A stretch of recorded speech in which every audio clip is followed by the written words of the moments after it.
Let us not forget everything that happens. It's by the will of Allah. Holy will. It's time to unite and stand, and we will be the best amongst men. It's not time to be extreme or duty unthinkable, but to stand together as one. Tune into Sunnahfollowers, stream it every day, various platforms. Trust me, you'll find a way. Sunnahfollowers.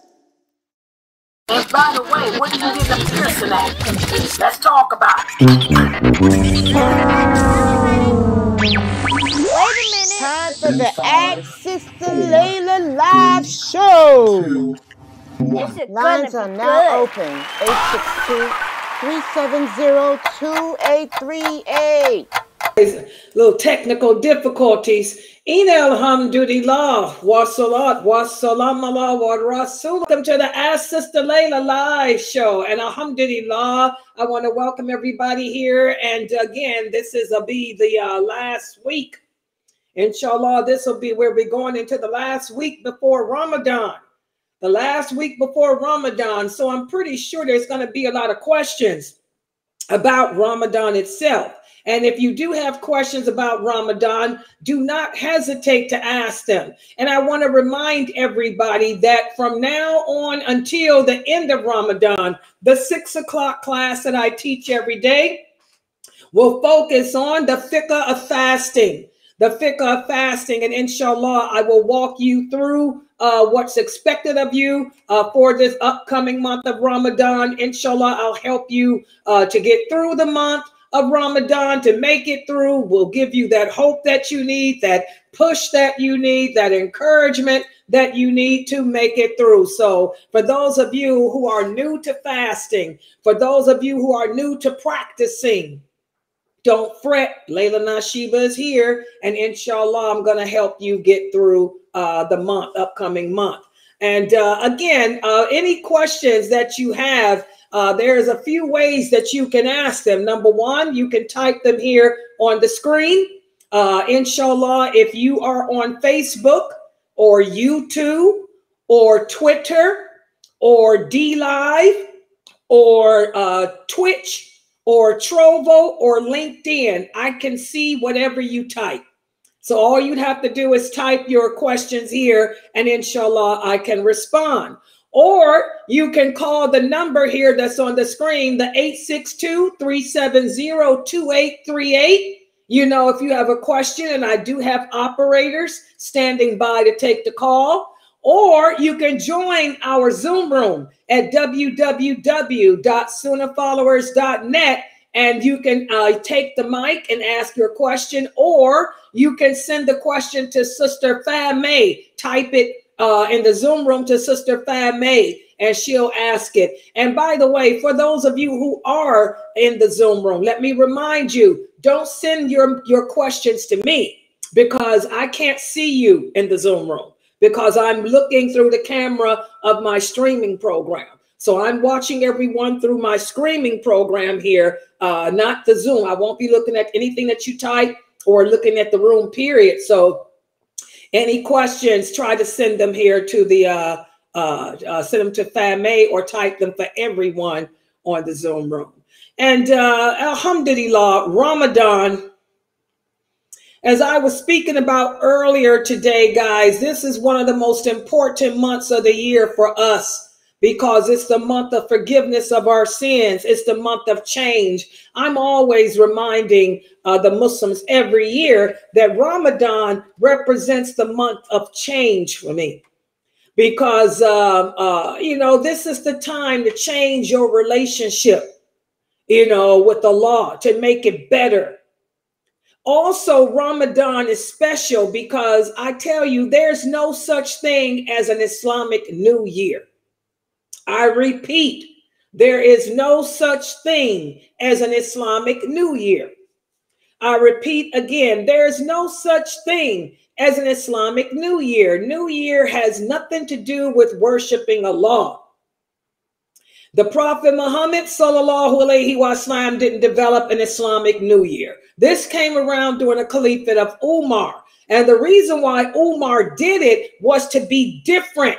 He said, I want to be different than the non-Muslims.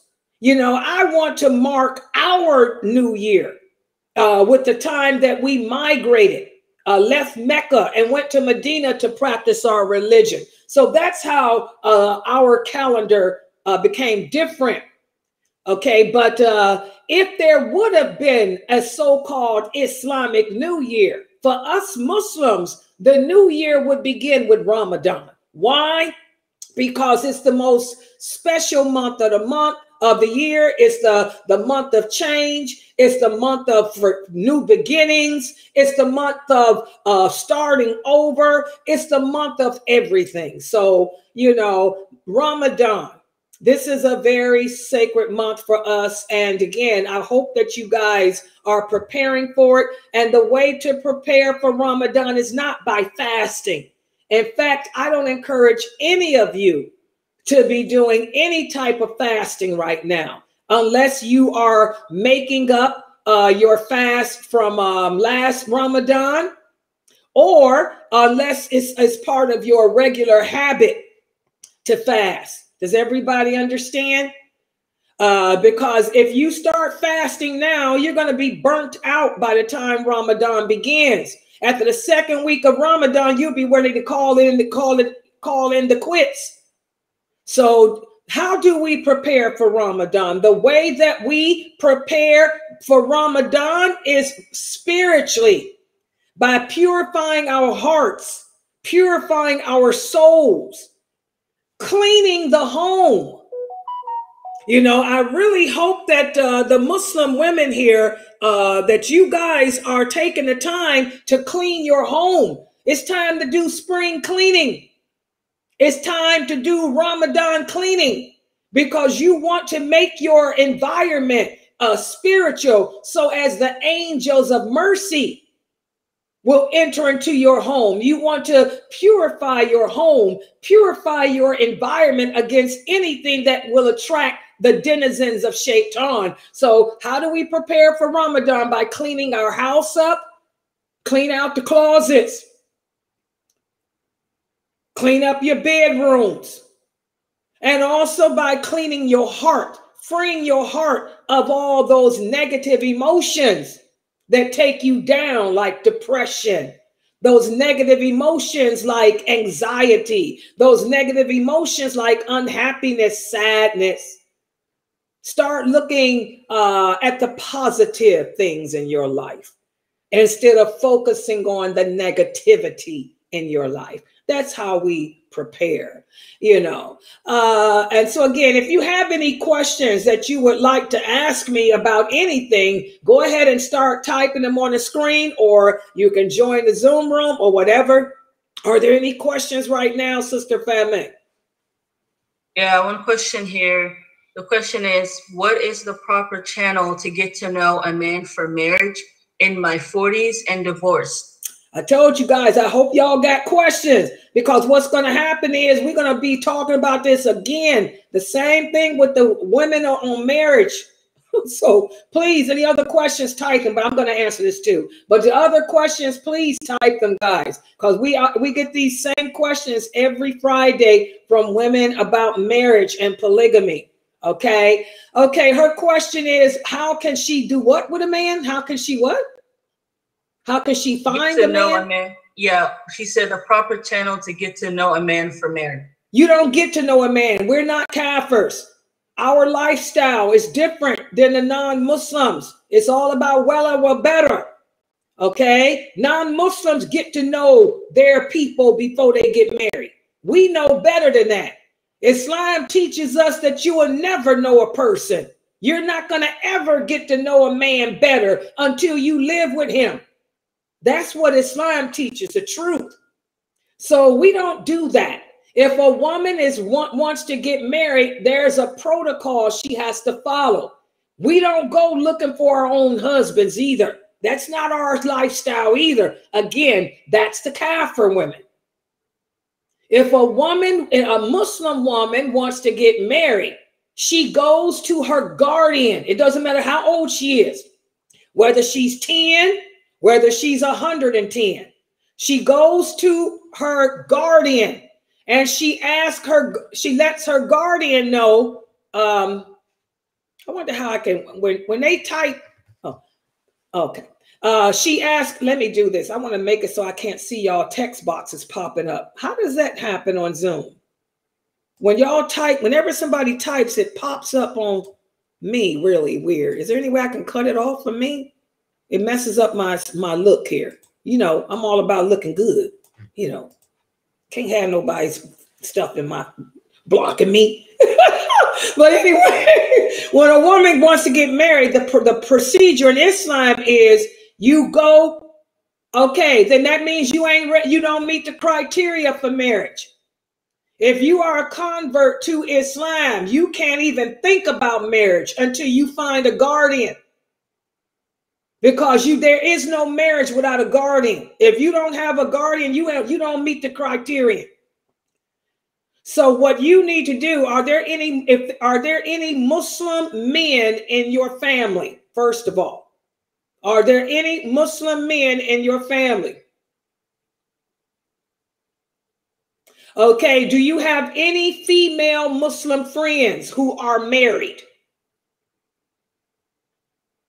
Okay, what you can do is one of two things. You can first find a masjid, find an Islamic community that has a good imam, because the imam is the guardian of any single woman in his community. Or if you have a Muslim sister that you are very close to and you trust her and you respect her, and you trust her husband and you respect her husband can become your guardian. But you need to talk to her about that. Ask your Muslim sister friend. Ask her, tell her, would your husband be willing to be a guardian to look for a husband for me? If he agrees, then he's the one that looks for you a husband. You don't look for yourself, especially since you a convert, because all you're going to do is attract what you're used to having. You'll attract whatever bad boys you had before you became Muslim. Okay? Yeah, but that's the way. Remember, the Prophet said everything has to be balanced. You know, shyness is a good thing, but you can't be too shy. You can't be too shy to learn your religion. You cannot be too shy to ask questions. You cannot be too shy to pray. You cannot be too shy to do things the way Allah said. And if this man agrees to be your guardian, you cannot be alone with him. Don't ever be alone with him unless his wife is present, because you know what? He might try to marry you himself. Hello. So don't ever be alone with him without his wife. Don't even talk to him without his wife. You can have his wife talk for you. So if you have a Muslim friend and she's married, ask her, can she, would her husband agree to be your guardian, and let her do the talking for you. Have her as the go-between you and him. The same way Khadija, radiallahu anha, had her servant to be the guard, to go between her and the Prophet Muhammad. Don't you talk directly to him either. Let your servant, let his wife do that. So that way it doesn't end up messing up your relationship with her. Okay? But other than that, until you get a guardian, you can forget about marriage, because you don't meet the criteria. And a woman cannot get married without a guardian. And he has to be a Muslim guardian. And if he's a Muslim, he knows what to do. And Allah knows best. Okay. Any other questions? The next question is, I cook while fasting a lot. How and do we go by tasting our food? I taste, don't swallow, then spit it out.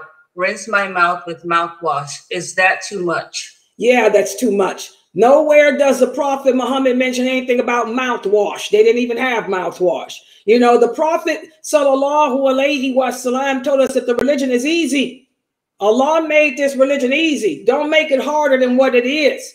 You know, you can taste your food just the way you said you do, because the tongue is what tastes. Swallowing does not taste. Swallowing is eating.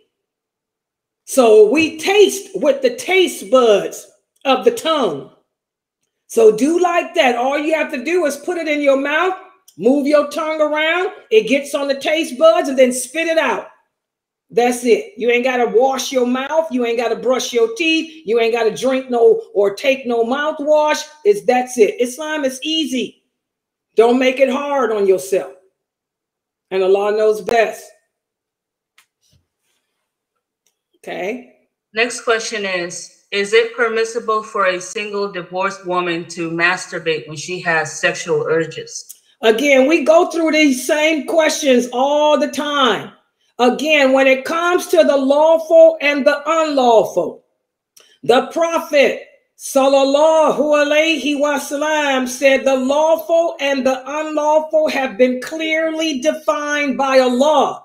And Allah doesn't speak in riddles, and Allah doesn't make mistakes, and Allah doesn't forget. That's an authentic hadith. So no one can tell you that something is haram. The only one that has the authority to make something haram is Allah. And as the Prophet Muhammad said, if Allah didn't mention it, then that means it's lawful. And you have to accept the concessions. And don't give me no verse in the Quran that says Jack went up the hill, Jack fell down, and that means a man can have a baby. No, Allah don't speak that way. If masturbation is haram, there would be a clear verse that says, thou shalt not masturbate. There is nothing, I repeat, there is nothing, I repeat again, there is nothing, and I don't care what no 4 imams or 10 imams or 1,000,000 imams said. There is nothing in the Quran that says that masturbation is haram. So, when you get to a situation like that, you look to see not what the 4 imams had to say about it. We don't look to see what Ibn Kathir thought about it, because none of them were companions of the Prophet. Instead, we look to see what the companions of the Prophet Muhammad sallallahu alaihi wasallam said about masturbation. And again, guys, if you ask me a question, then you listen to my answer. Do not put on the screen what some jerk said who is giving you his opinion. I'm giving you the answer from the companions of the Prophet Muhammad sallallahu alaihi wasallam. And don't come in here and ask me a question, guys, to try to fight with me, because I guarantee you will never win. Because Laila Nasheeba is unlike a lot of these men. I don't base my answers on the 4 imams. I don't base my answers on Fatwa online website. I base my answers on the understanding of the companions, and you're not going to win any fight with me. You're not going to win any debate with me. You understand? So the companions had a lot to say about masturbation. Let me share with you what they had to say. But in order for you to accept it, you have to understand that Allah says in the Quran, the best of this nation were those companions who were with the Prophet Muhammad sallallahu alaihi wasallam. No one else is better than them in faith. No one else is better than them in practice. Do you understand that, iPhone sister? If you understand that, then you wouldn't tell me what some man told you. Listen to me. Do you understand that? Because if you don't understand that, then we'll just be arguing. Do you know that no human being on planet Earth knows this religion better than the companions? Do you agree with that? Do you understand that not even Sheikh El-Bani knows this religion better than the companions? Do you understand that? Do you agree with that?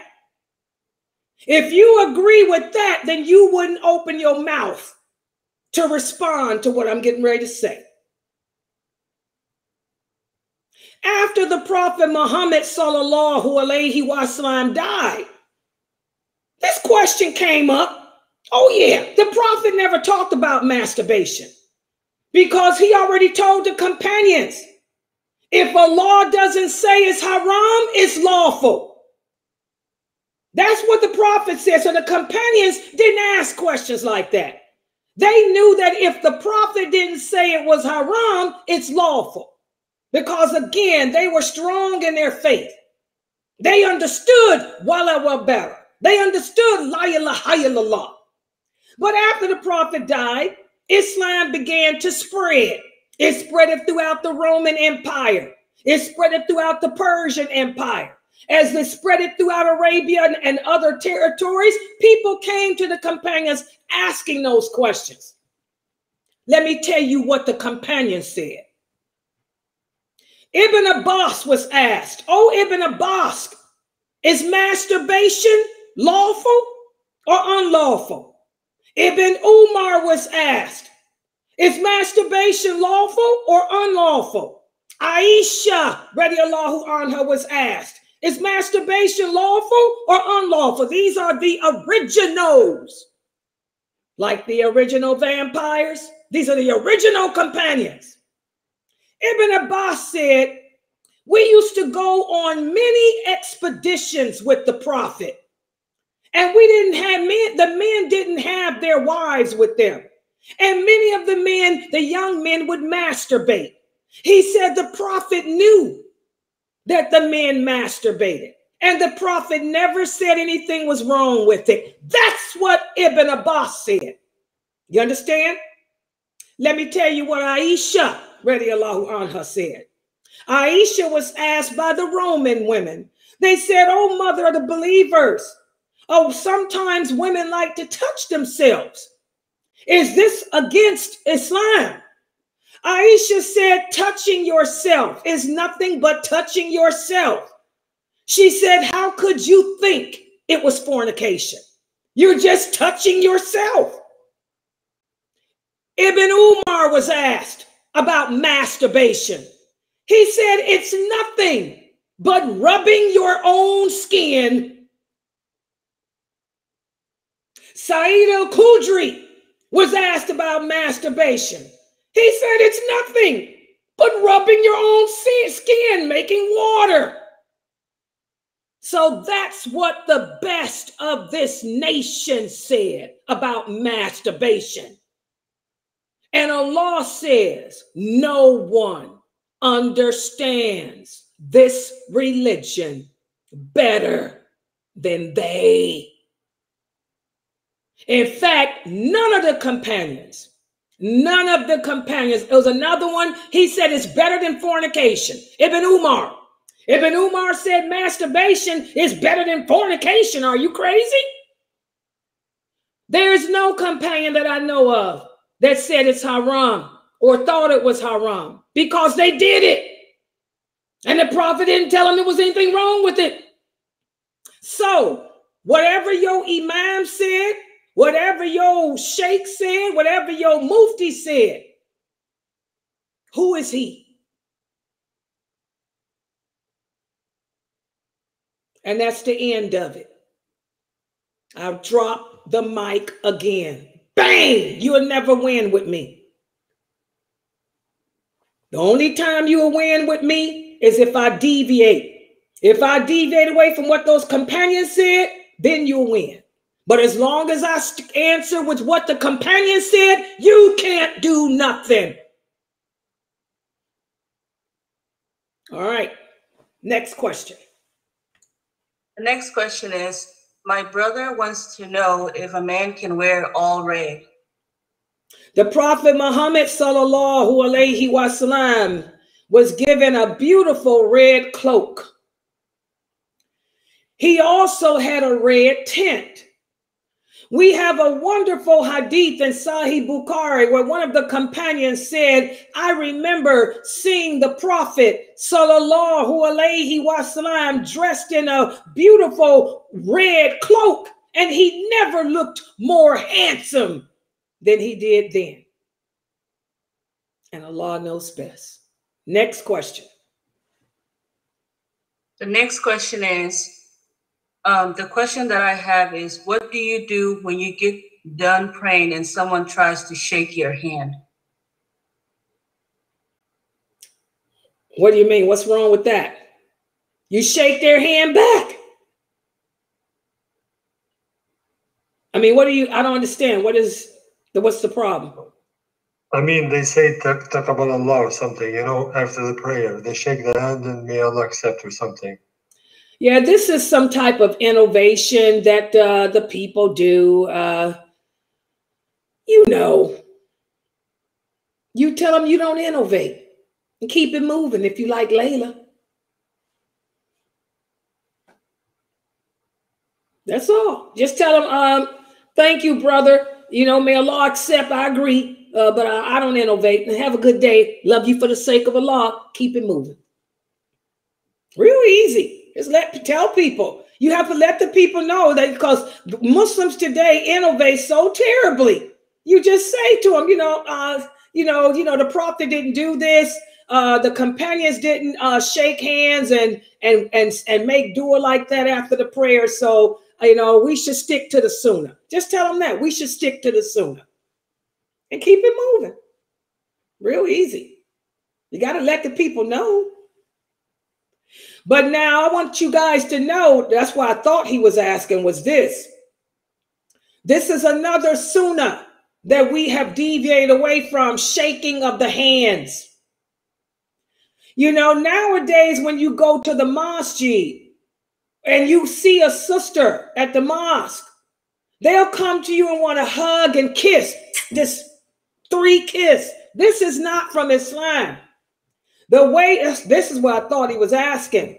The way we greet each other is by shaking hands and giving us the greeting of Assalamu alaikum.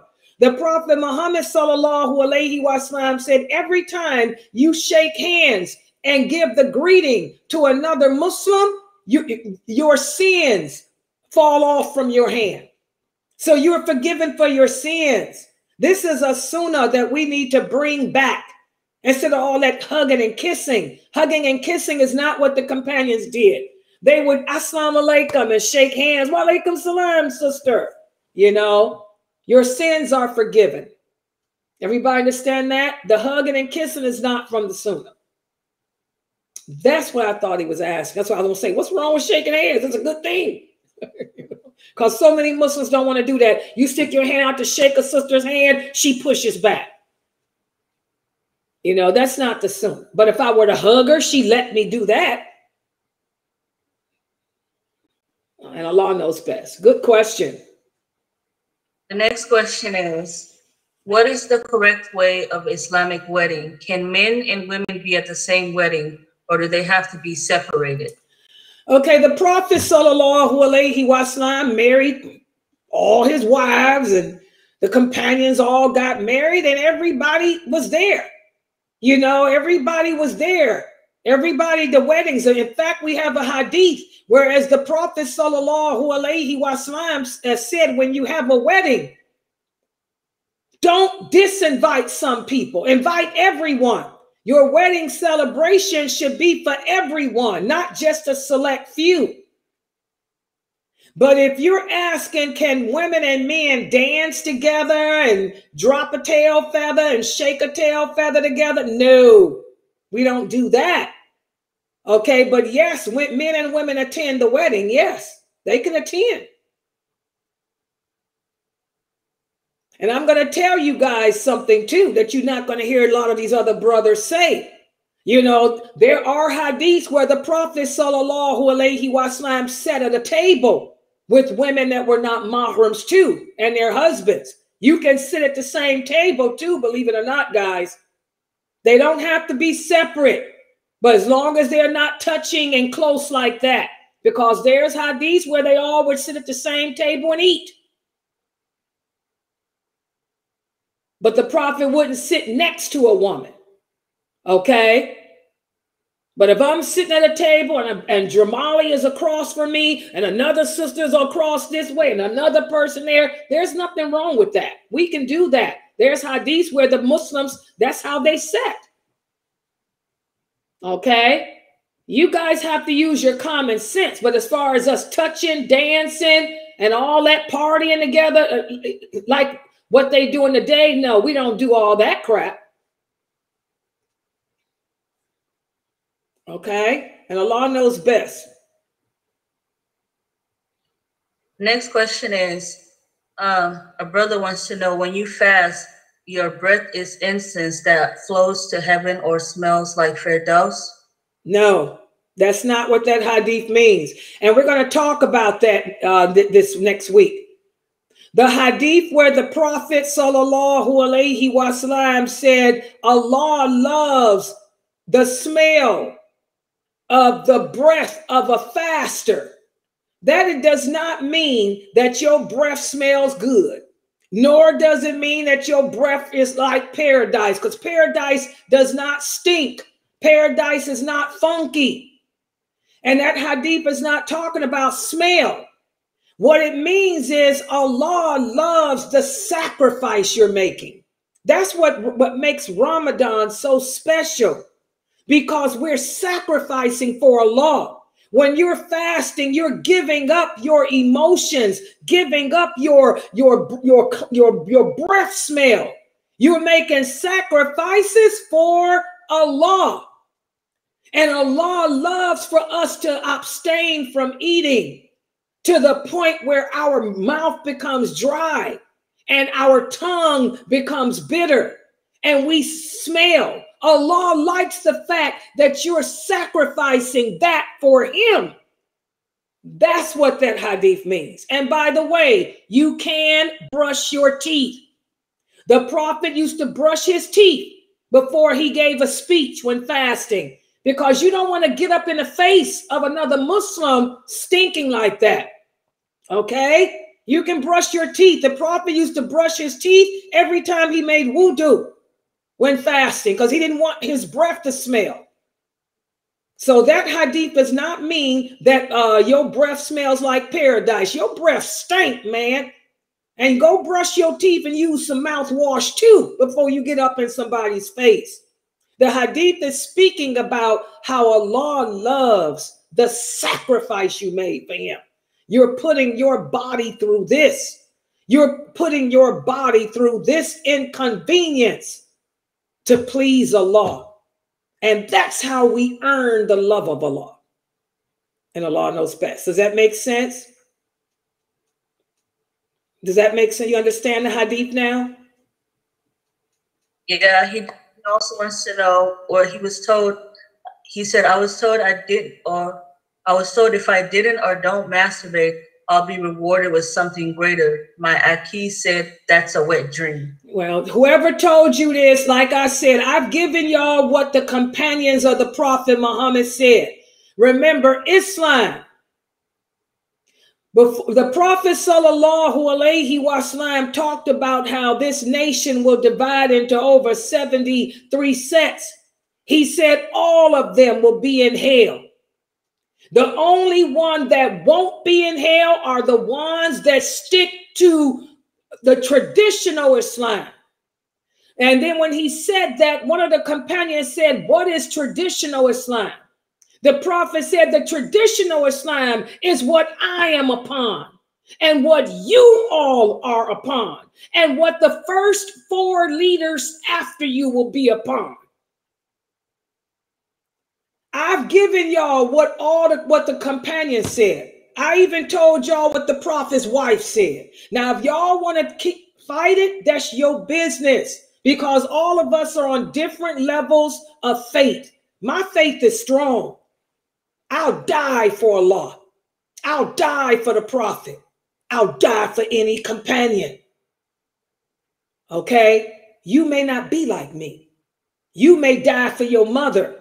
You may die for your sheikh. You may die for your brother, your imam. I wouldn't. So we're different. I've given you the answer to that question. I've given you the dalil from out of the companion's mouth. And there is no scholar of hadith on planet Earth who will tell you that I made it up.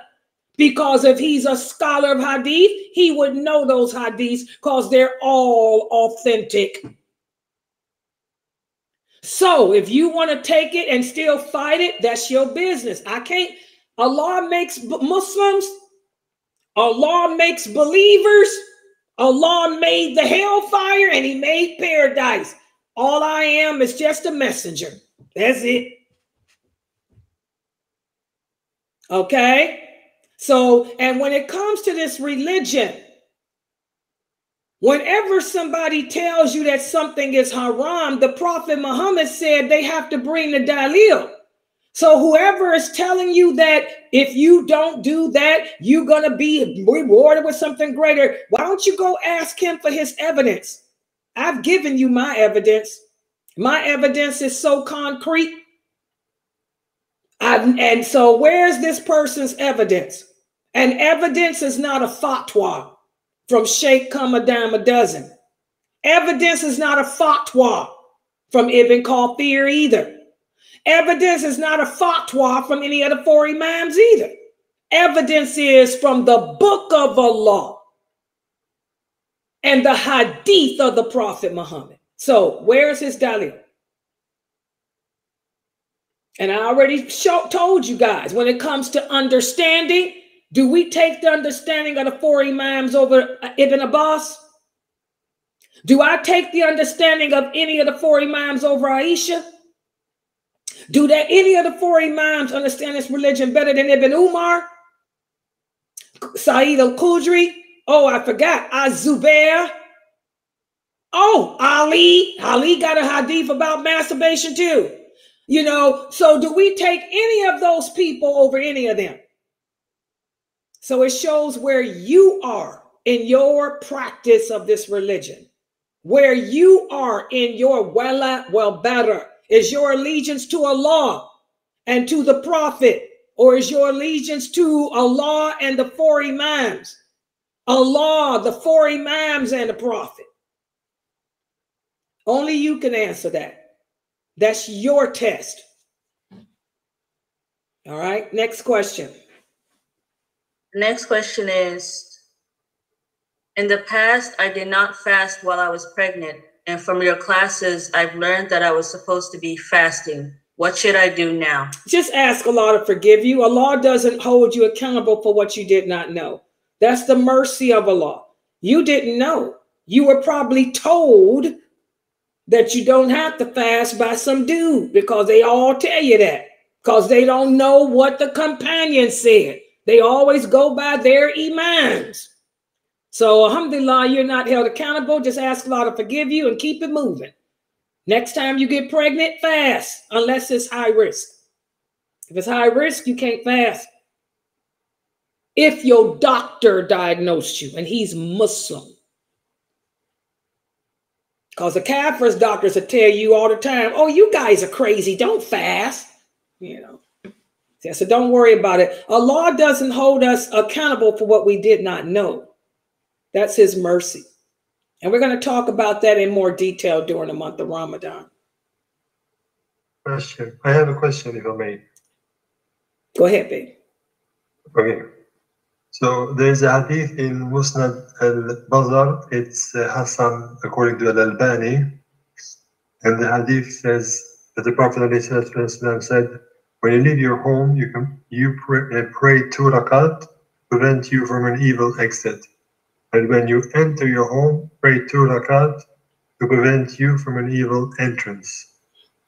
Yeah, this is, yeah. And by the way, let me tell y'all something. If what it's, does that mean? okay, I'm explaining. Let me tell y'all something. This is something that bothers me and a few other people, other scholars I know. If it's in Bukhari and Muslim, we don't need Albani or nobody to tell us it's Hassan. Because once again, I mean, it's everybody knows Bukhari and Muslim is the best. That's it. That's the top. I don't need Albani to tell me it's Hassan. Is it in Bukhari, this hadith also? Yeah, that hadith is authentic. It's not in Bukhari, it's in Muslim. I'm saying, but my point is this. If you find a hadith in Bukhari or you find a hadith in Muslim, you don't need Albani to grade it as Hassan. You should already know it's Hassan. Y'all understand? Because those are the two. And that's why I want y'all to join the class with Dr. Ali tomorrow. Is it tomorrow for him? Or is it Sunday? It's tomorrow. Tomorrow at 11 a.m. my time, brother Elbain, you need to be in that class. Dr. Ali is doing hadith, the science of hadith. Okay, that class is held every Saturday at 11 a.m. Eastern Standard Time. It's a 3-hour course. And he talks about that. You know, the Bukhari and Muslim are all authentic. Those are the two authenticated collection of hadiths. Bukhari is the second strongest hadith on earth. The third is Muslim. I mean, the second strongest book on earth. The third is Muslim. So you don't need nobody to grade it Hassan if it's already in those two books. I just wanted to make that point because I don't want y'all to fall into this category of, again, scholar worship. Unless Albani said it's Hassan, it ain't. Albani has his opinion. Just like Sheikh Uthaymeen had his opinion. Just like Sheikh bin Baz had his opinion. You know, these opinions, you know, based on whatever. But I just want y'all to understand those two books. They stand alone. Okay, so, but is it correct to pray to the hadith? If you want to, this is something that let me explain this hadith. If you want to, right? Is it? Okay, something that you can do. In the beginning of Islam, guys, when the Prophet Muhammad sallallahu alaihi wasallam began his mission, I want you guys to remember that the Arabs were very superstitious, pessimistic people. They were very tribal. They used to fight against each other. They were always blaming things on the jinn. They were very superstitious about magic and all of that. So in the beginning of Islam, you know, the Prophet told them, you know, you guys he was trying to help build their iman, their belief of Allah in their heart, because that takes time. He said, you guys have to stop blaming everything on the jinn. If ever anything bad happened, they blame it on the jinn. If ever anything good happened, they blame it on their pagan god. Okay. So he said, y'all got to get out of this stuff. He said, good and evil come from Allah. Allah is the creator of good. Allah is the creator of evil. But it took years for the Arabs to get past that superstition. So the Prophet told them, you know, okay, you so superstitious, do this. Before you leave the house, make 2 rakats. When you come back in the house, pray 2 more rakats. That'll knock away your superstition of blaming everything on the jinn or blaming everything on somebody did hasad on you. But then later, as the companion's faith and belief grew, a lot of those hadiths he canceled out. Finally, before he died, he said, I used to be superstitious too. I used to fear hasad. I used to fear magic. I used to think everything was the jinn too. Until Allah sent down the Falaq, the Nas, and the Ikhlas. He said, now all I do is recite those 3 surahs of the Quran and I keep it moving. So yes, that is an authentic hadith. Okay, because again, the prophet was trying to get the Arabs past all of that fear. He was trying to teach them to trust in Allah, to only fear Allah and not fear anything else. Nothing's going to happen unless Allah wills it. So in Medina, when that's when their faith grew out in Medina after the battles and stuff. When the prophet saw that their iman had grown to that level, that's when he said, oh, subhanallah, just say those 3 surahs and keep it moving. The same thing I told you the other day, Brother Malik. Just recite the Falak, the Nas, and the Ikhlas and keep it moving, because nothing is going to hit you unless Allah wills it.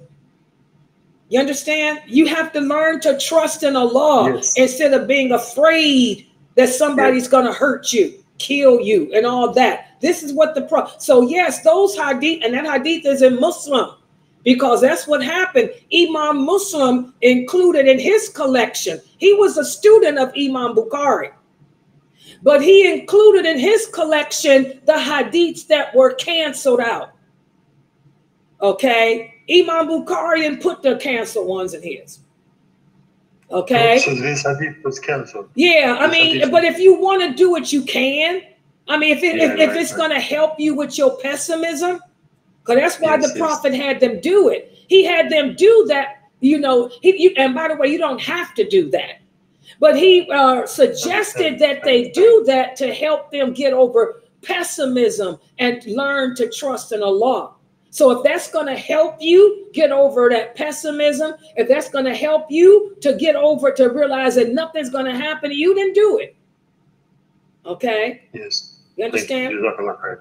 Yes. Okay. Yeah. You say what days, I'm sorry, what days is the class? Dr. Ali's class is every Saturday, just every Saturday at 11 a.m. Eastern Standard Time. Thank you. Okay. The next question is, when the imam calls the Athan, then he prays the 2 Sunnah rakats after he calls the Athan. Is that okay? Yeah, there's nothing wrong with that. And his other question was, when the imam is leading the prayer, is it okay for him to recite the Quran after he is done leading the prayer? I don't understand that. What do you mean? If he gives salams, you ask him, can he go sit down and read the Quran? Are you asking that after leading the people in prayer, can Imam go sit down and read the Quran? Yes, if that's what he want to do. You can read the Quran whenever you want to. He said no, that's not what he's asking. Okay, what do you mean? And by the way, guys, the Sunnah rakats, I like this question he asked. The Sunnah rakats are prayed after the Adhan, not before. I'm glad you asked that, Brother Ahmed, because there are some Muslims who think that they pray the Sunnah prayers before the Adhan. If you prayed before the Adhan, you didn't pray. There is no prayer until the Adhan has been called. Y'all guys understand that? When the Adhan is called, that's what it's called for. It's letting you know it's now time for Salat. If you pray the Sunnah rakats before the Adhan, you didn't pray nothing. Y'all get it? So yes, once the Adhan is called, you can proceed and pray your Sunnah prayers. Yes, whatever Sunnah prayers, if you want to make the 4 rakats, you know, Dhuhr, because the Adhan, you wait till the Adhan is called. Then you go ahead and do your Sunnahs. Yeah. Yeah, that's the way it's supposed to be. After the Adhan, not before.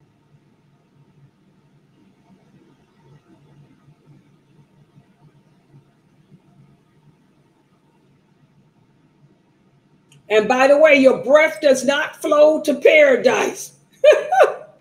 When you fast, your breath does not flow to paradise. Your breath don't do nothing. Go brush your teeth if they stink. Because I'm going to tell y'all something. And I know this is a joke, but I'm serious. You come around Laila with bad breath, I'm going to tell you, sister, You better go the bathroom. I got some, I'll tell you, I got some guest toothbrush. I do. I keep spare toothbrushes, brand new ones. I'll tell you, I got some toothbrushes in the sink, in the guest bathroom, and there's some mouthwash and a couple of cups. Help yourself. Because Laila don't like bad smells. I can't do it. I have a sensitive nose. My nose is like a wolf. I can't take bad smells. I'll throw up. I'll go into a GERD attack.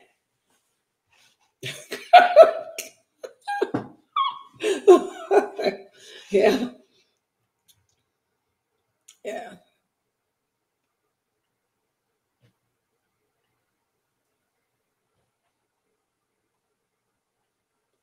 Here's another question. A brother wants to know, I live in a city with only one masjid that is never open. What should I do as a Muslim man to perform Taraweeh and Jummah? And I work full-time, 10 hours, Monday through Friday. You need to find out why the mosque is not open. Get in touch with the imam because what's going on? Why is the mosque not open? Especially during Ramadan. COVID ain't like that. Those COVID precautions have been uplifted. The world wants us to get used to COVID now because they say it ain't never going away. So ask why come the mosque is not open?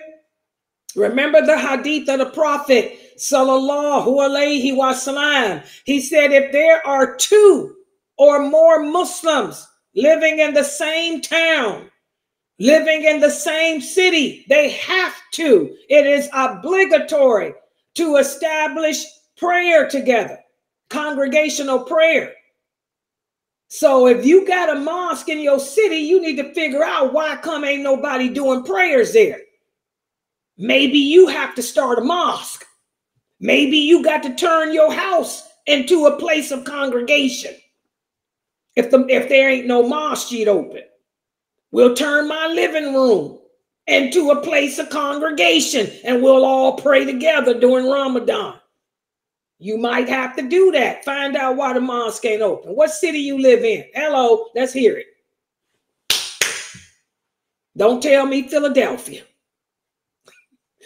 What city you live in?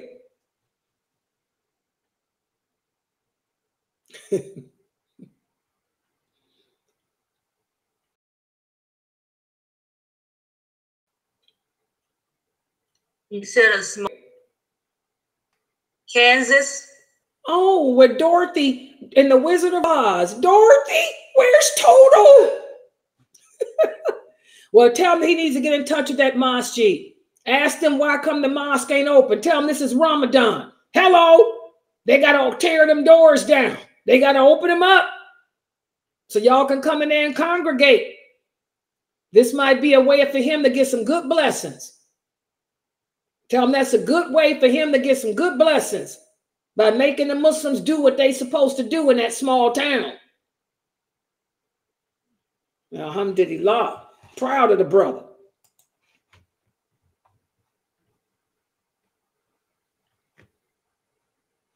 And by the way, you do not have to move. You do not have to move. You do not have to move. And when making Sunnah prayers,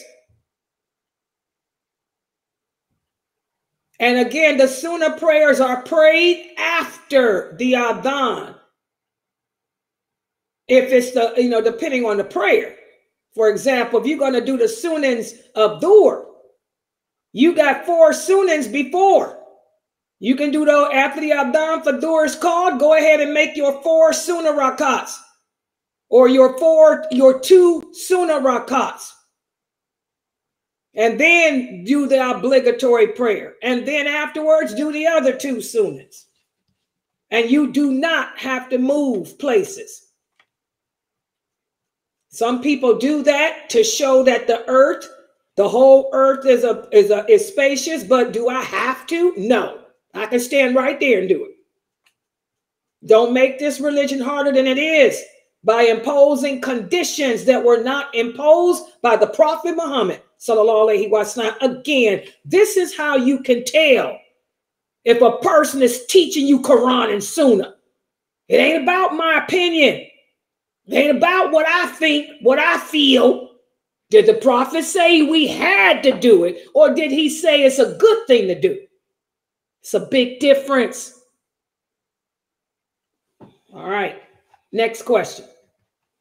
Yeah, you got to be rough and tough. Sister Sandra, one of the new converts here, she says, Sister Laila, you got to hold it down. That's right. You got to be rough and tough. You're dealing with men. Hello, I ain't talking to no sisters. These comments ain't coming from the women.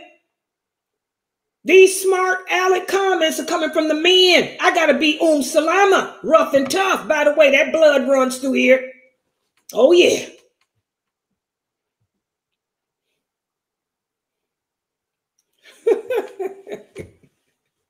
All right. Yeah, the sisters ain't the ones. It's the brothers I got to be rough and tough with.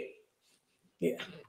The next question is, after listening to your lecture on lawful and unlawful, I do eat from KFC and Wendy, but one brother said to me, USA is not a Christian country, it's a secular country.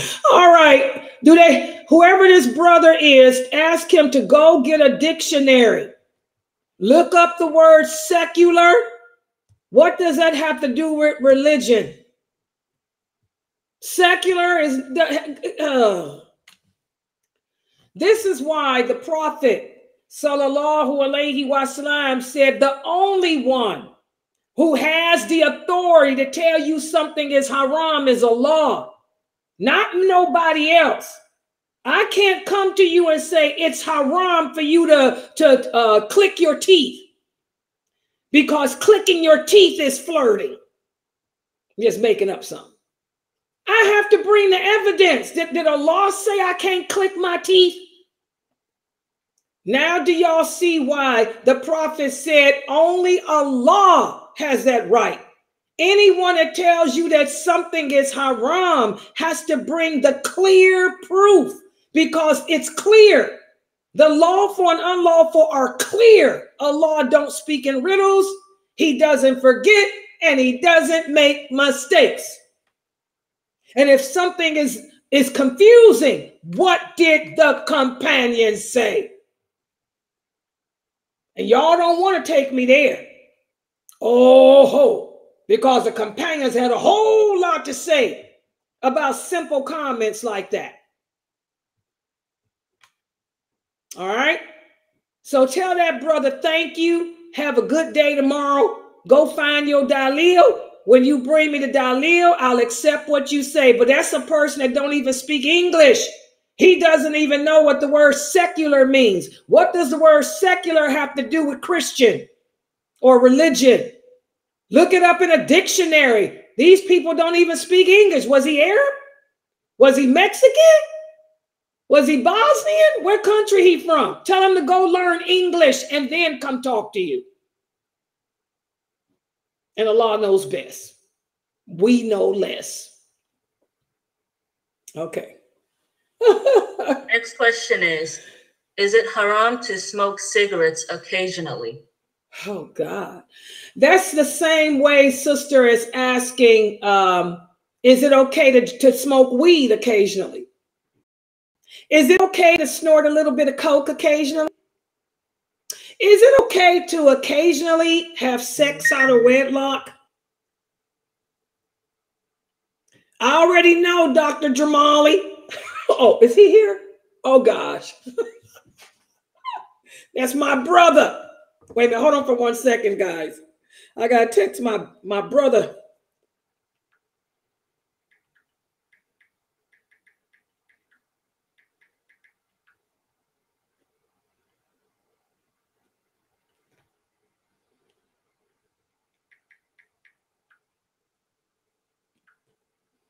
Okay. I text my brother, my Dr. Dremali.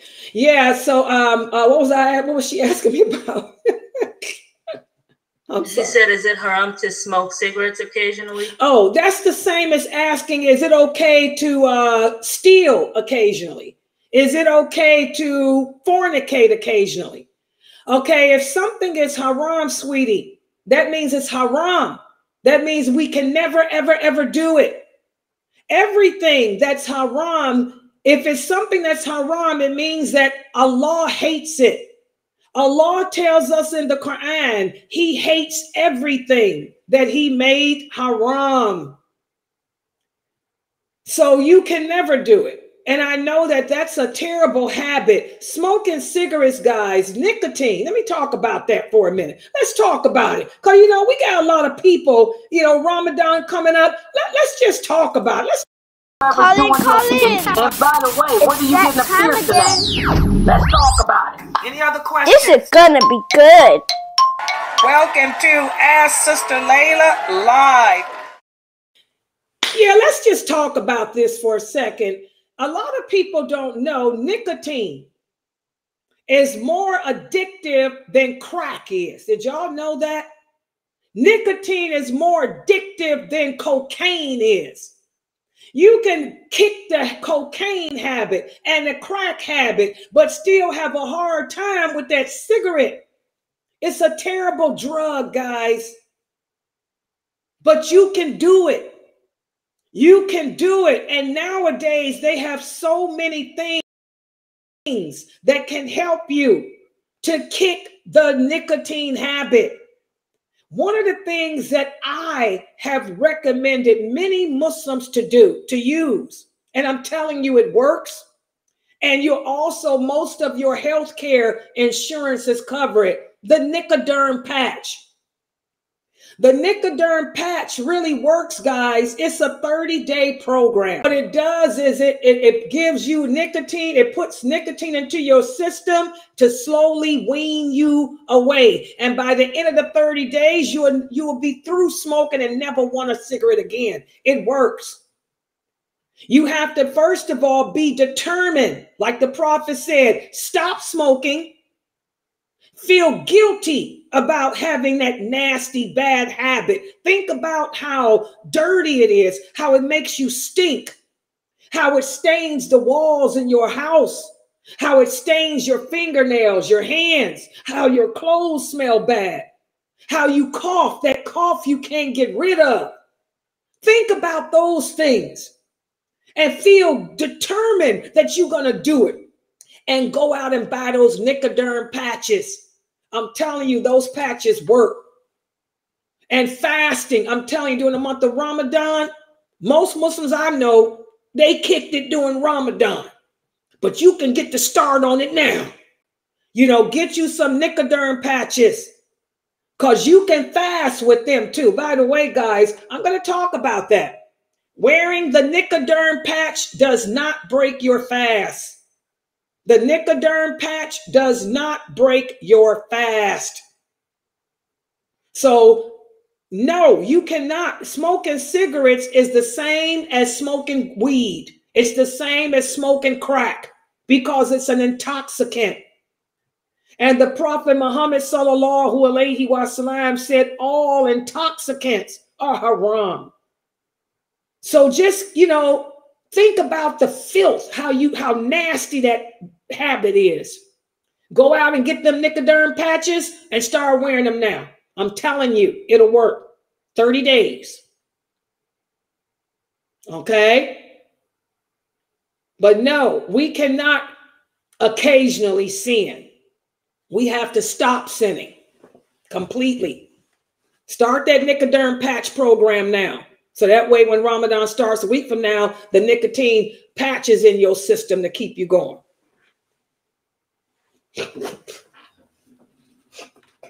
next question is, does eating camel meat break your wudu? If so, why?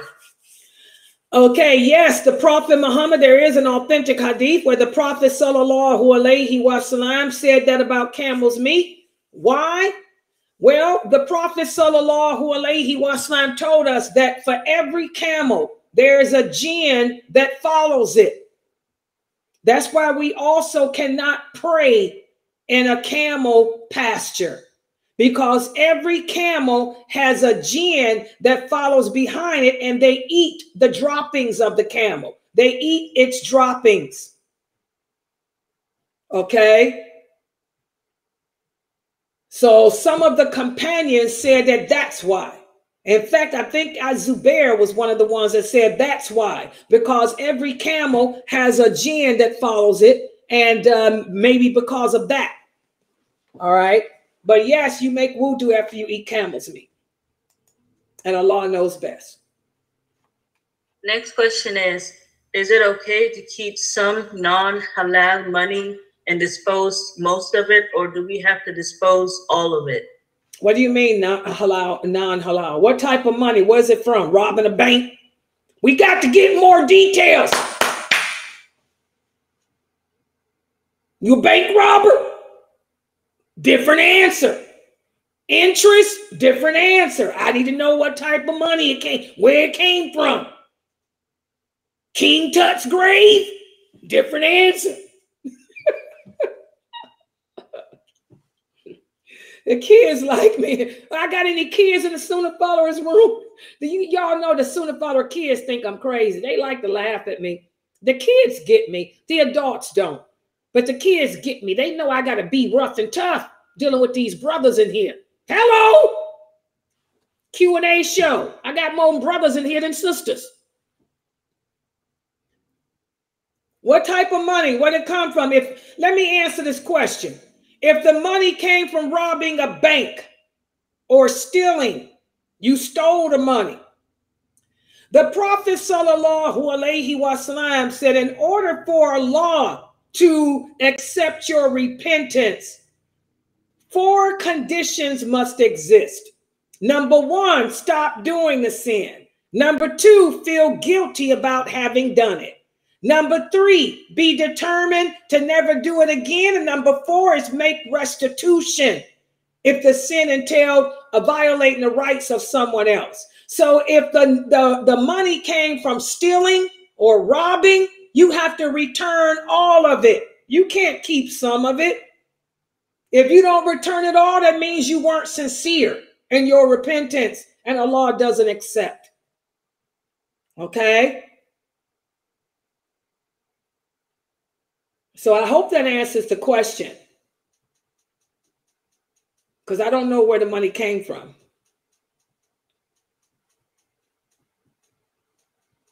Okay. If he's afraid to... Oh, there he is. Come in here, Dremali. I need you in here. There he is. Hold on. I'm in the hotel with my girlfriend. Oh, yeah, well, hold on. Your girlfriend can get on the screen, too. You know, these brothers been whipping it to me today. I've had some crazy brothers in here today. My Q&A, they're turned into the brother show instead of the sister show. Hold on here. Brothers come in here with these questions. Here's Dremali. Watch they give Dremali all the respect in the world. Okay. They won't get smart with him. Hold on. Let me get... Turn your camera on. There you go.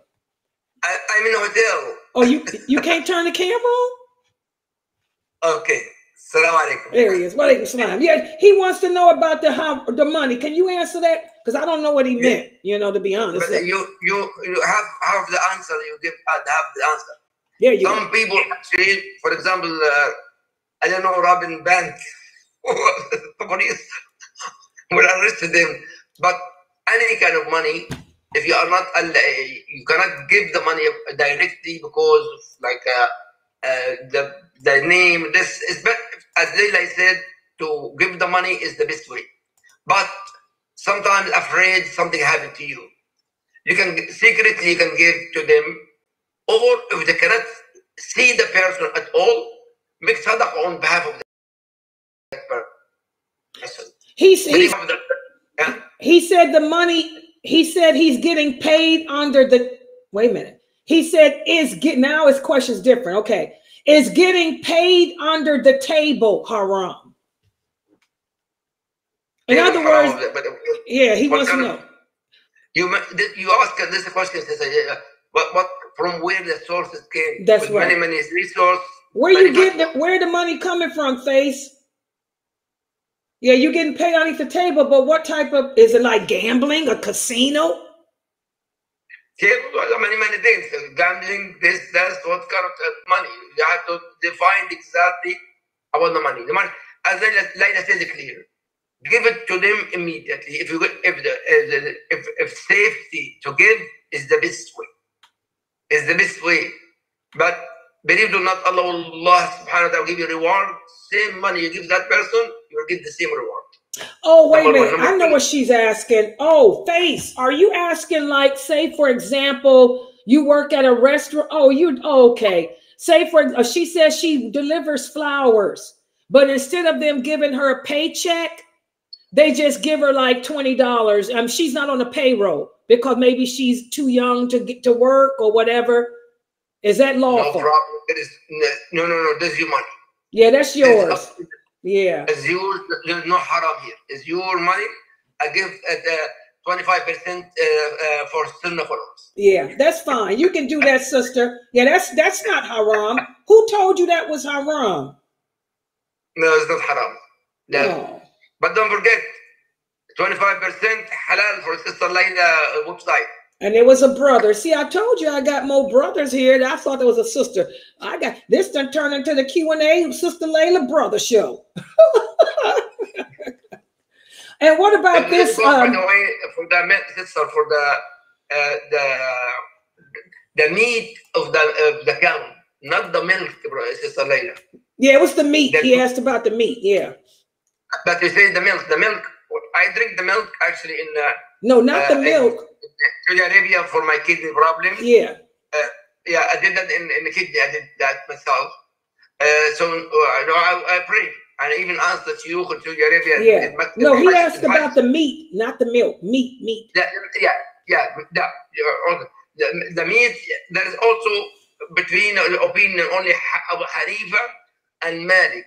Ahmed ibn Hanbal and Shafi'i, this is no only the certain people in that time on the Rasulullah sallallahu alaihi wasallam. Not everyone. You got that, brother? Not everyone. And also, and the reason that milk, when you eat that meat for the camel, some smell come out of your mouth and your stomach. And even when you go to the bathroom for a stool, also the smell when you're in the bathroom, even the smell very hard. Very hard. But in America, we don't have camels. Dr. Dremali, I meant to ask you, you and Dr. Ali, y'all doing the classes this weekend still, right? So it's correct. The Sunday gonna be 10:30, not 10 o'clock. Astaghfirullah. 11:30, not why? Because there's a meeting in a university. Me gonna be 11:30, not 11 o'clock. Okay, so that's for you for Sunday. But tomorrow he's still at 11, right? Correct. And your dream class is Sunday too, right? Dreams is Sunday, right? Sunday night. At 9 o'clock. Okay, I got it. I'm gonna do the schedule tonight. Yeah. Yeah. And next week I'll be in. I will be in the city of the Sin City. Yeah, I got his flyer. Dr. Ali sent me the flyer for the 10th. It's a nice little flyer he put together. That they're going to be him in the mosque, Noor, whatever it is. Yeah, I got his flyer. What? Yeah, I told you he's doing a streaming thing. Oh, yeah, I know. But he didn't know. Yeah, he sent me the flyer. It's it's him. It's do not despair. A message from the Quran regarding Gaza. Aris live at Mosque Noor. It'll be him and the brothers from Mosque Noor, Saturday, March 9th, 2:30 Eastern. Yeah, Masjid Noor in Las Vegas? Yeah, in Las Vegas. He said, yeah, live at Mosque Noor in Las Vegas. Text me that, sister. Yeah. Please. And and he got on here streaming. It's streaming all over from you, from Sunnahfollowers. He said he got a Zoom room and everything too. Let me send it to you now. Okay, wa alaikum salam wa rahmatullah. Okay, I'm sending it to him now. Okay. All right. Any other questions, guys? Go ahead. Keep it going. I'm glad Dr. Dremali came in. You see how the brothers all calmed down? You see that, Fatma? Where's Ifti? Yep, they did. They got calm. Why come you brothers give Laila Nasheeba a hard time? But then when Dr. Dremali pop in here, that's why he popped in. Y'all clam up. What happened, Brother Siddiq? HK? Brother Siddiqui, what happened? When Dr. Dremali come in, y'all clam down. Quiet. No, it ain't no crump show. Yeah, but mashallah. So you got the answer, Brother Faith? Yeah, so if it's underneath the table, and by the way, guys, sometimes, you know, you get those good jobs that pay under the table. Those are the best jobs. There's nothing wrong with that. That's not haram. That's not a haram job. That's good. Okay. But if you steal something, that's different. If it's stealing or something like that, you have to return the money back to the people. You guys got that? Yeah. Okay. Any other questions? Go ahead, guys. Yeah, sister wants to know, can I give zakat to my sister? She has saved money, but she will use for a biz. She is jobless, and is she legible to receive? She has a part-time job that doesn't pay much. This is a very good question. And let me put this back up. This is a very good question. And I'm so glad that she asked it, because I was supposed to answer this question last week. And I forgot because we got tied up with the polygamy people. But wait a minute, let me put this back up too. I'm just gonna get ready to put it up now, sister. That's the call-in number. I don't know why she wanted to call in, but that's the call-in number. 862-370-2838. Zakat. Zakat is not to your immediate family, guys. Your mother, your father, your sisters, your brothers. These are people that you're supposed to help all year round. Y'all understand that?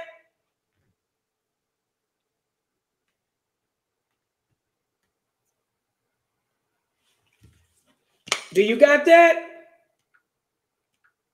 And hold on for a second. Hold on.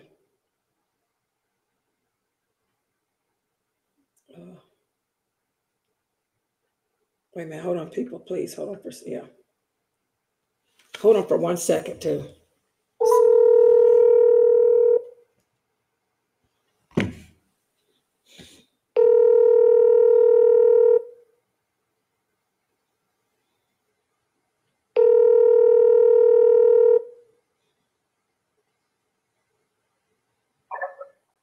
Assalamu alaikum. Wa alaikum salam, Sheikh Morsi. How are you? Alhamdulillah, how are you? Okay, I got a question. I'm on doing the Q&A show.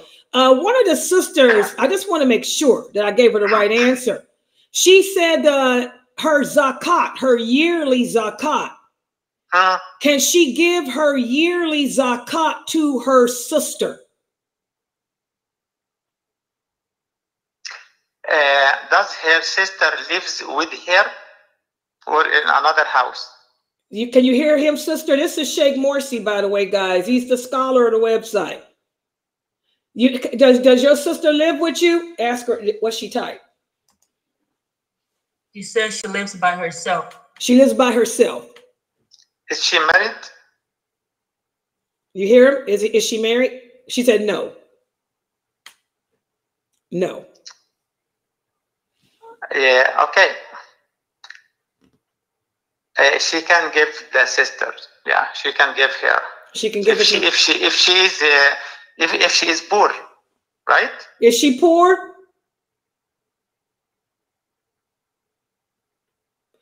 Wait a minute. Oh, wait a minute. Here we go with some more stuff. Even if she has saved money, if your sister has saved up money, what she needs your zakat for?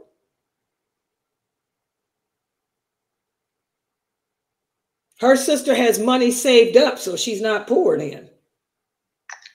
Okay. Allah subhanahu wa ta'ala, he said, إنما صدقات للفقراء والمساكين. He said 8 categories, 8 people, they receive zakat. Fuqara or masakin among them. Fuqara means poor people. And masakin, some people, they have income, but their income is not enough. The faqir or the poor person have nothing. The miskin, so Allah started with faqir because he have nothing. The miskin can own something, he have income, but it is not enough. Okay, so if she is poor, you can give her. If she have income, but not enough, you can give her. If she is not neither both, so she doesn't deserve it. She said she is saving money. How much money? I don't know. Okay, she just typed that her sister. I cannot, her sister's trying to buy a business. She's saving up her money to buy a business. She doesn't qualify for zakat. So she have money to buy a business means she have money. Right. She cannot. This is the right. As zakat, it is the right of faqir or miskin. Either faqir, he have nothing, or miskin, his income is not enough. Right. But someone, he is saving money, or she's saving money to make a business, this is not one of the people to give them zakat. Okay, subhanallah. Your sister or another person. That's what I thought too. Yeah. Yes. Yeah. Yes. Okay. Yes. Well, thank you, Sheikh Morsi, and inshallah, I'm going to be contacting you next week because we need a Q&A for Ramadan. Before in Ramadan, the time is very tight. Okay, I'll check with you. We'll see. Yeah. Okay. Yeah. But she can't help her sister to give her a loan, whatever, but not from zakat. Not from zakat. You hear that, sister? Yeah. You can give her a loan, but not Allah from zakat. Allah did not leave the zakat for everyone to choose. Even for the Prophet, he mentioned it. إنما الصدقات للفقراء والمسكين والعاملين عليه. He said 8 kinds of people, they have right to receive zakat. So your sister, not among them. You can help her if you trust her. You can give her a loan. You can share with her whatever, but you cannot give her zakat. Okay? Alhamdulillah. And the zakat also, you cannot give zakat to your children or grandchildren, or your parents or grandfathers or grandparents. Okay? Because you are responsible. If they need, you support them without zakat. You cannot give zakat to someone you are responsible to take care of him or her. Okay? Yeah. But your sister, she is not among these categories. She have money. She is making a business. Okay? So the business is not a part of zakat. Okay? That's it. Jazakallah. Okay. May Allah bless you, Sheikh Morsi. Assalamu alaikum. Okay, I thought so. I thought I was right, but I always make sure. See, that's what I'm saying, guys. Sometimes you guys will throw me a question like that. I got to go through. Wait a minute. Let me get Sheikh Morsi up in here. Yeah. So, no, she falls in the category of somebody you got to help anyway. But she just want to save her money for a business. A miskin. We're going to talk about that. Miskin in English means a needy person. She's a needy person. And the Prophet Muhammad sallallahu alaihi wasallam said the needy person is not the one that's going around begging.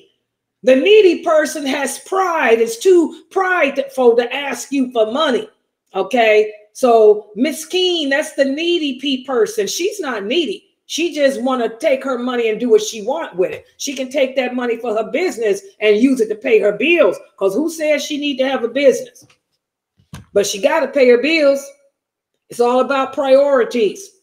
We got to pay our bills. You don't want to die owing debts. But who said you had to have your own business? I want to open up a Starbucks. Y'all know I'm trying to do it. If I can get my credit cards paid off. Got to pay the credit cards first. Okay. Subhanallah. Okay. Any other questions? Go ahead. The next question is, if you have a savings account that accumulates interest, can you give away the interest that occurred? Okay. First of all, you shouldn't have a savings account. Nowadays, in the year 2024, there's no excuse for that. People that have savings accounts are people that's greedy because you want the interest. Because now you can get a non-interest checking account. You can take your money and put it in a non-interest checking account. So what are you doing with a savings account? The only reason you got it is because you want the interest. Get rid of it. Get a savings account. Before I retired, I had 2 accounts. I had my regular checking account that I used to pay my bills, and I had another checking account that I put my savings in.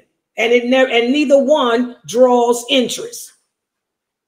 So no, get rid of that savings account and get you a non-interest checking account. Or you can put it in a CD. Or you can put it in this other thing that they have. There's so many things you can do with your money now that don't entail interest. There's no excuse for Muslims. Any Muslim in America, there's no excuse for you to have no savings account. And Allah knows best.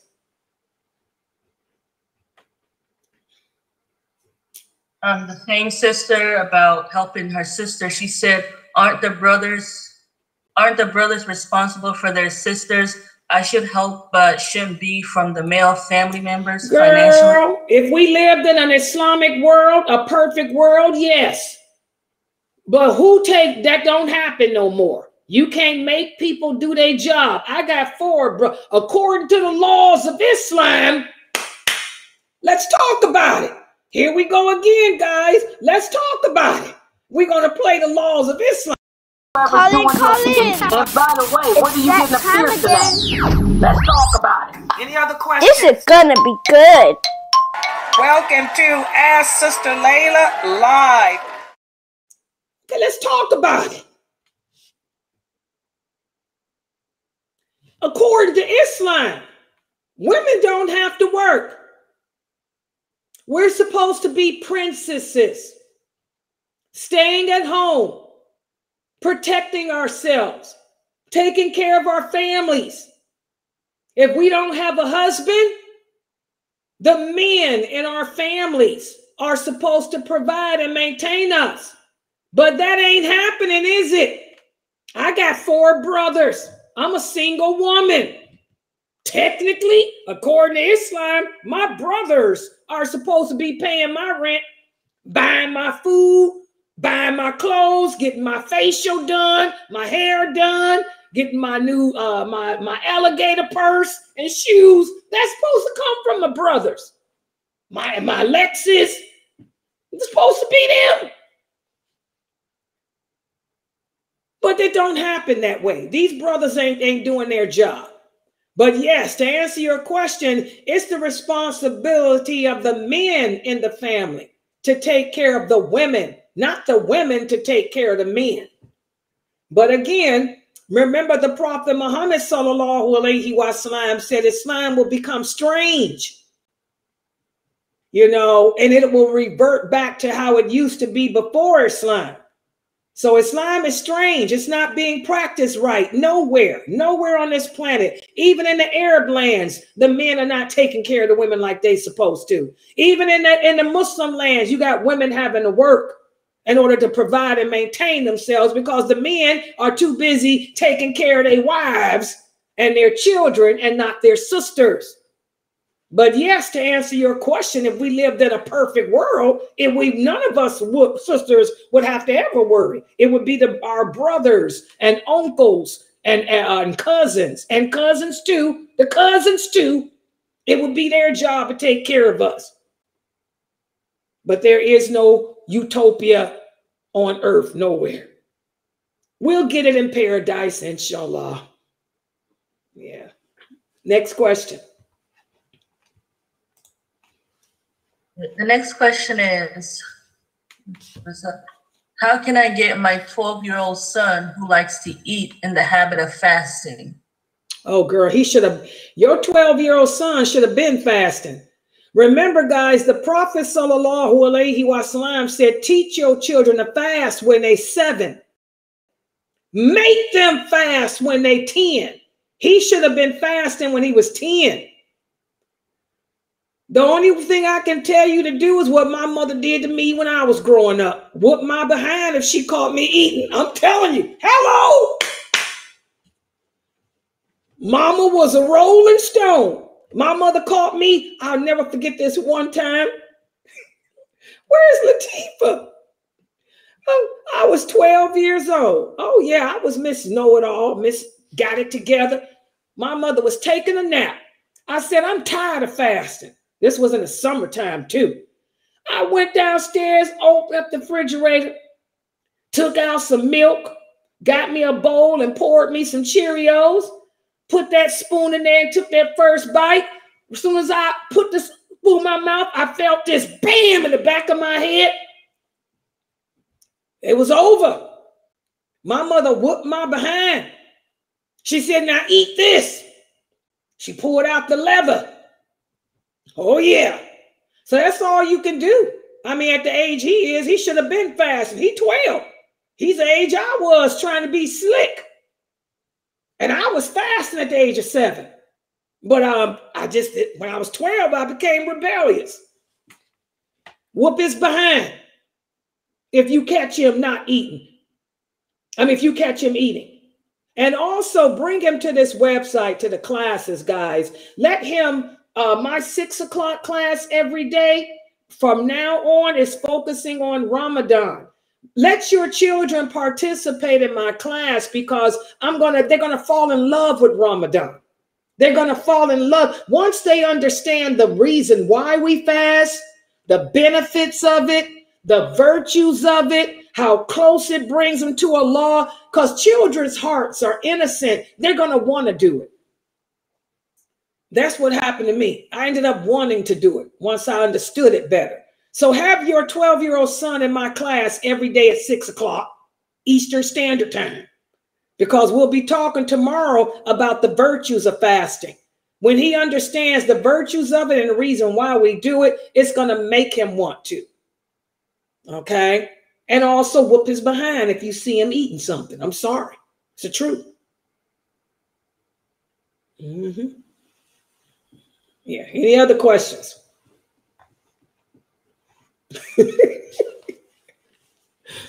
Yeah. Any other ones? Was that it for that one? Yeah, those were it. Okay, good questions today too, guys. I just can't believe how these brothers all tamed down since Dremali came in here. I ain't got all that typing on the screen and stopped. Y'all see that? Ain't no typing on the screen, all that trying to answer my questions. Boy, that's all it takes is a man to get up in here. Woo! Maybe I should do the Ask Sister Laila Live Show and have a brother up in here all the time. SubhanAllah. Yeah. Yeah. Yeah, but the savings account, yeah, that's how you get rid of that, guys. You shouldn't have no savings account. What's the excuse for that when you can get a non-saving, a non-interest account? Yeah. Yeah, exactly. Yeah, exactly. That's what the sister here is saying. She put hers she says she put her money in the bank. Yeah, they do that too. You can do that too. Exactly. No excuse nowadays. Yeah, also, guys, I want to really encourage everybody to be here tomorrow for Dr. Ali's class. His class is every Saturday morning from 11 a.m. Eastern Standard Time till 1. It's a 3-hour course. He's teaching you the fiqh of the Quran and the hadith, the science of the Quran and the science of the hadith. And his English is perfect. You guys will love his class because he's Egyptian, like the rest of us, but he speaks good English. His English is good like mine because he was born in America. So he speaks very good English.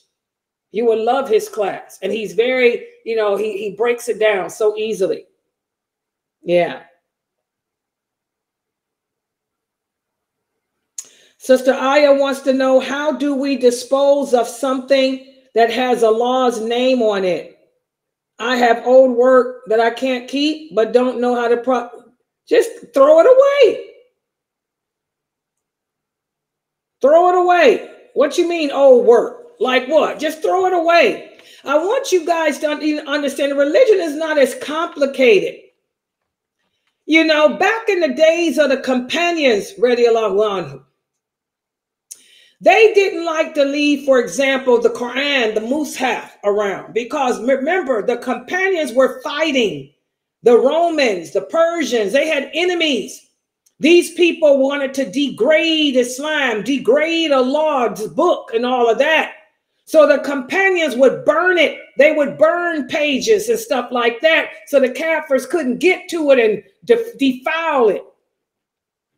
But, you don't have to go through all that extreme stuff. Just throw something away. If y'all got papers, I got a lot of papers with Allah's name on it because I'm always writing notes. I take it and throw it in the garbage and keep it moving. Keep it moving. If somebody want to go through the garbage can like an idiot and try to find my papers, that's their problem. They ain't hurting the law anyway. You ain't hurting the law. You know, so we don't have to be so fanatical. When the companions did that stuff, y'all got to remember they were fighting in a war. They were fighting. And they were trying to protect and preserve Islam. You ain't fighting nobody. You ain't trying to protect and preserve nothing. Just take your papers and throw them in the garbage and keep it moving. Because are they hurting the law? Because you got the name of law on something, is that hurt? I got a law's name written on a piece of paper. If you want to go in there and do that's your problem. Allah don't need your help. If Allah want to discipline somebody, he will. So don't make the religion as hard and fanatical. I mean, I know y'all hear them other brothers tell y'all to do bury stuff. I mean, come on. Ain't no need to be fanatical. Just throw it in the trash. Just that simple. The Quran is something different. You got papers. Throw it in the garbage. Yeah. Any other questions? Yeah, but the companions would do it to their papers too, though, because you have to remember, guys, they were constant jihad. Non-stop. It's different. They were protecting the religion. Yeah. Just throw their stuff away. Okay, yeah, me look at this. She's sister here. Wait a minute. I hit the wrong button. Let's hope my screen don't freeze. Hold on.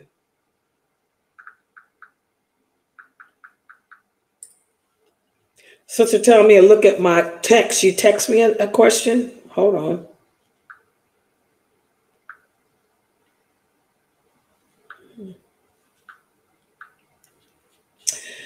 Lord, have a mercy, sister. Okay, sister has a question. She wants to know.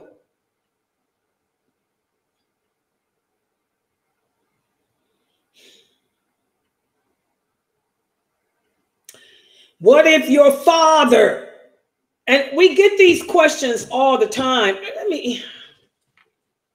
What if your father doesn't pray? Can I get somebody else to be my guardian? No, it doesn't matter if your father don't pray, don't fast, or whatever. He still professed to believe La ilaha illallah, Muhammadur Rasulullah, and he steal your blood. You cannot fire your father, sisters. If your father don't want you to marry somebody, you don't have to play the dirty dozen. That's what a lot of you young girls do. You want to marry some boy that you met on the internet when you shouldn't have met him anyway. And your father told you over his dead body. And now you want to go and tell everybody that your father drink, he smoke, he do drugs, he ain't no good, he won't let me marry a Jim Bob. You know, I don't care if your father drink, do drugs, or whatever.